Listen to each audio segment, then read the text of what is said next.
নাহিয়ে ধরায়। বলো কেবা আত্মগণ্ঠে মানুষের করো অন্বেষণ। আমি আমি তুমি নির্ভয় অভয় জানিনু তোমার নাহি ভয় আমার আছে। মুক্তি সিংহ দাদা, আমি রাজা, আমি জ্যেষ্ঠ জ্যেষ্ঠ হত আমি তব, আমি কনিষ্ঠ তোমার, আমি রাজা রাজ ভক্ত প্রজা আমি তব।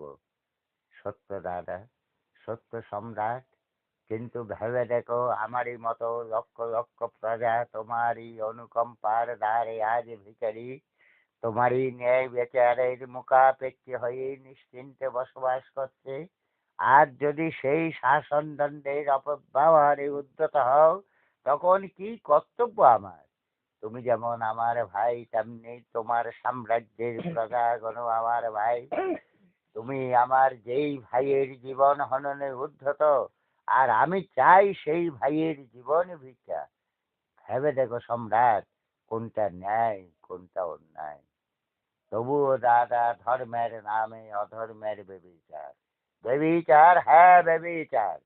জাতি কি ক্ষণভঙ্গুর সামান্য স্পর্শে ভেঙে যায়, তাই নয় দাদা।